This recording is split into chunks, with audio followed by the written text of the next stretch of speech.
Distinguished Ranking Member, Mr. Hill. Well, thank you, Mr. Cleaver, and first let me thank you for your chairmanship of this subcommittee during this Congress and for our work together and for your outstanding voice for the challenges in this subcommittee, particularly in housing and community development with your background, both in Congress and as a mayor. And while the bills that were noticed attached to this hearing aren't bipartisan and have much bipartisan engagement, I would say, I hope in the coming Congress that we'll be able to work effectively together in a bipartisan way. Mr. Chairman, I want to ask unanimous consent to enter two documents into the record, both from the U.S. Government Accountability Office. The first is entitled Targeting Federal Funds, Information on Funding to Areas with Persistent or High Poverty by GAO's Director of Financial Markets and Community Investment, Bill Scheer, and others. It was issued in July 2020. And the second is also by Director Scheer and his GAO colleagues. It's called Areas with High Poverty, Changing How the 10-20-30 Funding Formula is Applied and Could Increase Impact in Persistent Poverty Counties, that was issued in May of 2021. Without objection. You know, both of these reports are focused on the economic development in areas with persistent or high poverty and discuss how to improve ways various programs could target federal funds and overall transparency. And I noted in the reports that GAO has found that HUD, USDA, the Department of Commerce's Economic Development Administration, EDA, have not, and I'm quoting from the report, not incorporated leading practices for effective interagency collaboration in select economic development programs. Mr.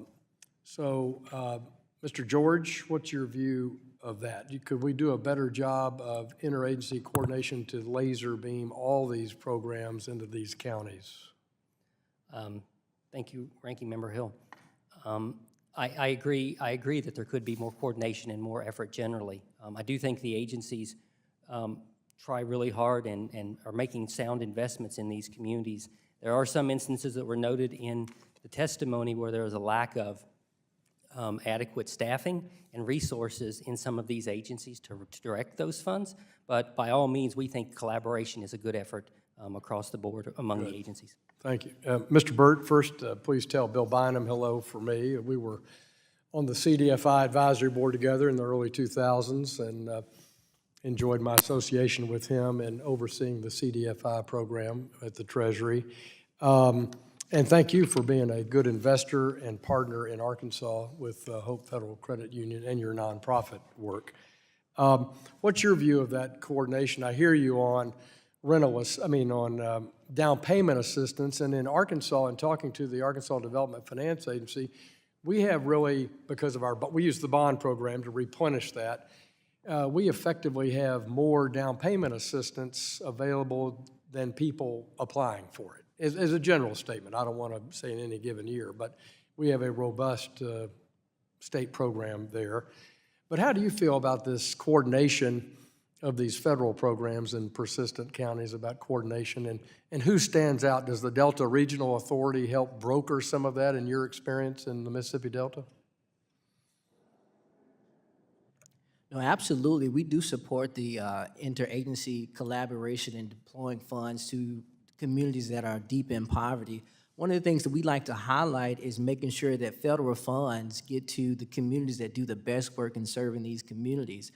As evidenced by the Emergency Rental Assistance Program, and in some cases the homeowner assistance program, is that at times our states may have the inability, unwillingness to effectively serve these communities. From our experience, we saw communities and households express challenges in accessing the rental assistance program, whether it be through an online application or having to have an email address or simply lacking access from state agencies that were managing the funds to actually access that critical relief.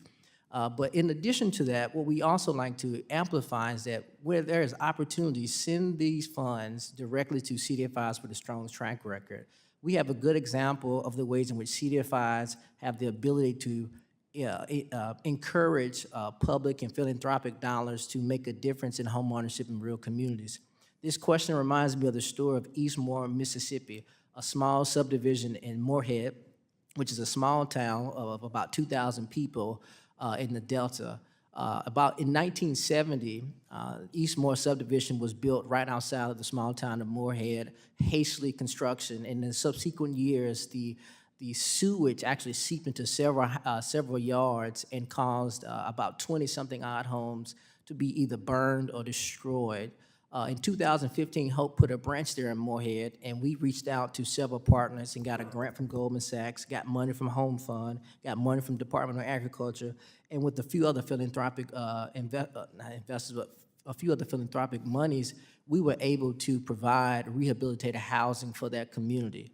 That was 44 houses rehabilitated. That was 44 households that became homeowners. So when we talk about the ways in which interagencies could collaborate or think about the ways in which we could bring about greater resources to these communities, you have to include CDFIs with a strong track record, and you have to include getting the money directly to those. Thank you, Mr. Burt. The time is over, but thank you, Mr. Claver. I thought your answer was very, very helpful, and I yield back. Thank you for the hearing. Thank you.